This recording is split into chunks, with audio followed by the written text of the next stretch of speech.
ताला अलैहि वसल्लम के अल्लाह ताला मोजज़ो बनाए भी दुनिया ते मोकलो चो सुभान अल्लाह। बाकी अंबिया अलैहिस्सलाम के अल्लाह मोजज़ा देना ऐ हुजूर जे खुद जात के अल्लाह ताला मोजज़ो बनाए मोकलो। दिए मोजज़े अंबिया को खुदा ने, दिए मोजज़े अंबिया को खुदा ने,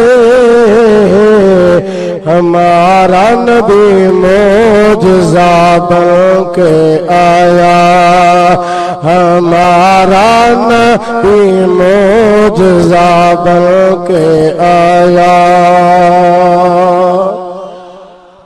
हुजूर जी खुद जात मोजज़ो हुआ, नबी करीम अलैहिस्सलाम जो जिस्म मुबारक मोजज़ो हुआ, हुजूर जो ॻाल्हाइण मोजज़ो हुआ, हुजूर जो ॾिसण मोजज़ो हुआ, मुस्तफ़ा जो ॿुधण मोजज़ो हुआ, हुजूर जा हथ मोजज़ो आहिनि, हुजूर जा पेर मुबारक मोजज़ो आहिनि।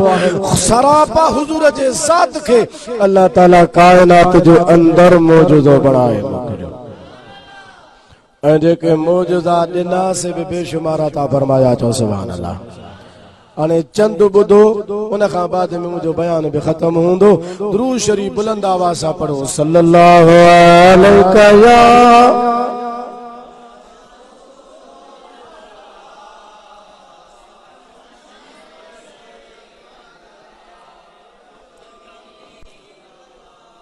इं न खुली करे पढ़ो सल्लल्लाहु अलैहि या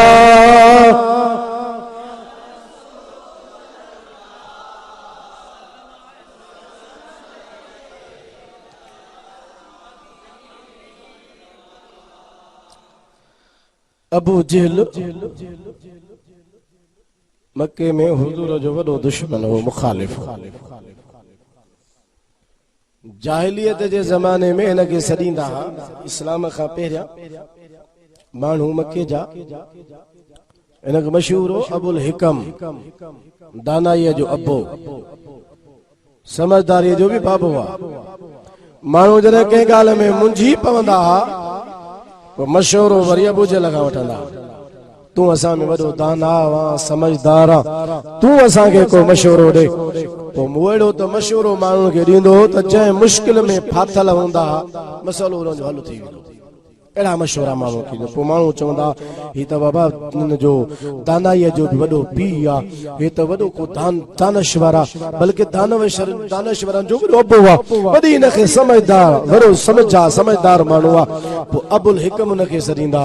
इस्लाम आयो, हुजूर अलैहिस्सलातु वस्सलाम हुनखे इस्लाम जी दावत ॾिनी, मुस्लमान न थियो। हुजूर फरमायो तव्हां त हिनखे सॾियो था ते अबुल हिकम, हिन में दानाई किथां आई, हिन में समझ किथां आई?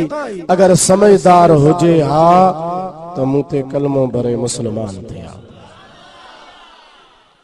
मोजज़ा ॾिसे थो त इनकार कयो वञे, ही समझदार किथां आयो? हे वॾो जाहिल आहे, जाहिलनि जो बि अबो आहे। उन खां बाद में हिनखे अबू जहल सॼो थो वञे। हाणे उन अबू जहल घणी कोशिश कई हुजूर जे रस्ते खे रोकण जी, पर हुन खां जॾहिं कुझु बि न थी सघियो त पोइ पंहिंजे मदद जे लाइ वरी पोइ ॿाहिरां पियो माण्हू घुराए। हिन जो हिकिड़ो दोस्त हो जेको यमन जे इलाइक़े में रहंदो हुयो, उनखे ख़त लिखई, हबीब हुन जो नालो हो। चीज़ हबीब यमनी, मके में हिकिड़ो माण्हू पैदा थियो आहे, कुरैशन में, चवे थो त मां नबी आहियां, मूं त घणो वसु कयो आहे, पर यार मुंहिंजी दाल कांधी करे हाणे तूं को अच, तूं मूंखां वधीक समझदार आहे, हिन सां मुक़ाबिलो कर। हबीब यमनी यमन मां हलियो, मक्के शरीफ में पहुतो, अबू जहल सां मुलाकात कई, चई कर ख़बर छा हाल अहवालनि जी? ही ख़बर आहे। हबीब यमनी चवण लॻो जे इहा ख़बर आहे त पोइ हल मूंसां गॾिजी हल, पाण गॾिजी था हलूं। मां इन नबी खां जेको पाण खे नबी थो सॾाए कुझु सवाल कंदुसि, जेकॾहिं नबी हूंदो त मुंहिंजे सवालनि जा जवाब ॾींदो। घणा सवाल कंदे? चई मां उन खां 3 सवाल कंदुसि। टे सवाल उन खां पुछंदुसि नबी हूंदो त जवाब ॾींदो न हूंदो जवाब न ॾेई सघंदो त बस आजिज़ थी वेंदो ॻाल्हि ख़तम